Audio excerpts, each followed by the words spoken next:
एक और सबसे बड़ी खबर का अब मैं रुख कर रही हूं, जहां मुंबई हमलों का गुनहगार आतंकी तौवर राणा के गुनाहों के हिसाब का अब वक्त आ चुका है। आपको बता दें, आतंकी तौवर राणा को भारत लाया जा रहा है और भारत में ही उसको सजा दी जाएगी। सूत्रों के मुताबिक राणा को अमेरिका से स्पेशल प्लेन से भारत लाया जा रहा है। राणा पर 2008 मुंबई हमलों का आरोप है। राणा को भारत लाने के साथ ही अब सवाल उठ रहे हैं कि मुंबई हमलों के दूसरे गुनहगारों को सजा कब मिलेगी, क्योंकि बड़ी खबर है, कल भारत लाया जाएगा आतंकी तौवर राणा और मुंबई या दिल्ली की जेल में रखा जा सकता है। हालांकि दिल्ली मुंबई की जेल में विशेष तैयारी को लेकर भी इस वक्त एक और सबसे बड़ी खबर है। इसी ऑपरेशन पर आपको बता दें, अजीत डोभाल की नजर है। कस्टडी में लेकर एनआईए पूछताछ भी करेगी।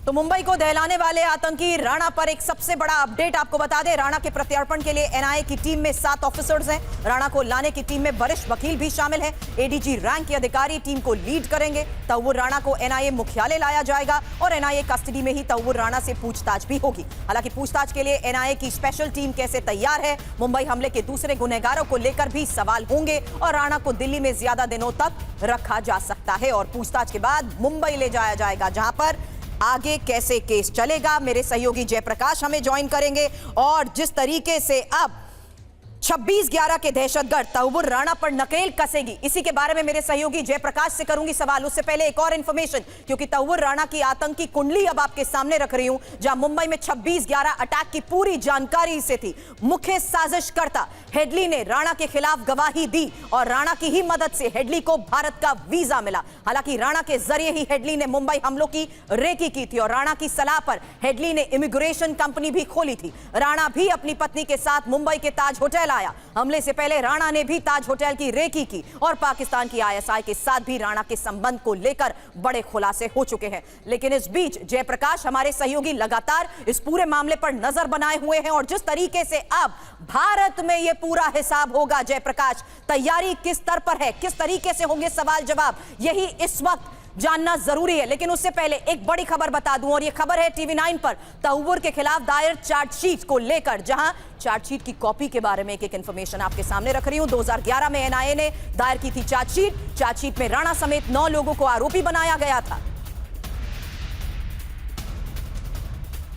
मुंबई हमलों के गुनहगारों के बारे में भी इंफॉर्मेशन वॉल पर अब आपके सामने एक डिटेल रख रही हूं, क्योंकि आज की ये सबसे बड़ी खबर है तौवर राणा को लेकर, जिसे भारत लाया जा रहा है। लेकिन इससे पहले 2012 आपको याद होगा, जब अजमल कसाब को फांसी दी गई थी और साथ ही तीसरी तस्वीर अब आपके सामने डेविड कोलमैन हेडली की, जो कि अमेरिकी जेल में बंद है। चौथी तस्वीर अबू जिंदाल की, क्योंकि भारत की जेल में फिलहाल अबू जिंदाल बंद है, और साथ ही पाकिस्तान में मौजूद हाफिज सईद, और साथ ही एक और नाम इस फहरिस्त में, वो है ज़कीउर रहमान लखवी का, जो कि पाकिस्तान में है। लेकिन अब तौवर राणा को लेकर जिस तरीके से फिलहाल आपको बता दें, ये बड़ी खबर सामने आई है।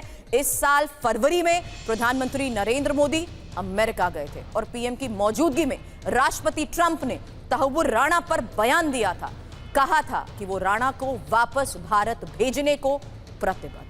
जयप्रकाश, अब फिलहाल इस पूरे मामले को देखते हुए कैसी तैयारी, किस तरीके से होंगे सवाल जवाब, क्या बड़ी खबरें इसको लेकर अभी तक?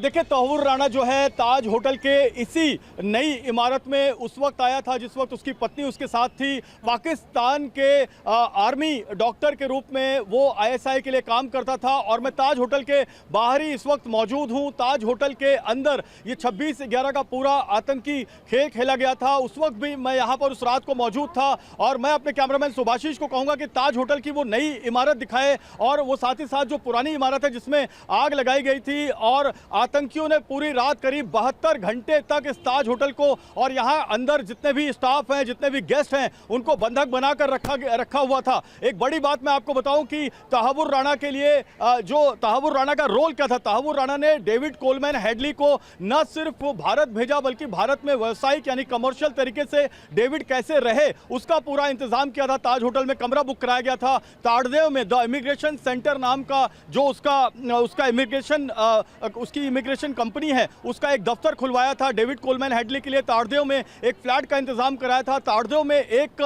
जो है जिम में डेविड कोलमैन हेडली को वहां पर एडमिशन दिलवाया था। इतना ही नहीं, डेविड कोलमैन हेडली को कहा था कि सिद्धि विनायक मंदिर जाए और सिद्धि विनायक मंदिर जाकर वो अपने हाथ में कलावा बांधे ताकि ये पता चले कि ये जो कलावा है ये हिंदू धर्म में बांधा जाता है। और वो कलावा डेविड कोलमैन हेडली यहां से पाकिस्तान ले गया था, पहले शिकागो ले गया, शिकागो से वो पाकिस्तान गए और पाकिस्तान में उन 10 आतंकियों को ये कलावा बांधा गया, जिन 10 आतंकियों को बदवार पार्क समुंदर के रास्ते यहां मुंबई में भेजा गया था। तो ये ताज होटल गवाह है, 17 साल बीत चुके हैं और इसका मेन कॉन्स्पिरेटर तहावुर राणा अब यहां भारत को प्रत्यर्पित किया जाने वाला है। इसके पहले डेविड कोलमैन हेडली जो है उसके ऊपर भी भारत में जो है एफआईआर दर्ज हुई और पूरा का पूरा मामला चला। लेकिन सबसे बड़ी बात यह है कि जो अजमल कसाब है, मोहम्मद अजमल कसाब, उसको 4 साल में फांसी हो गई पुणे के यरवड़ा जेल में।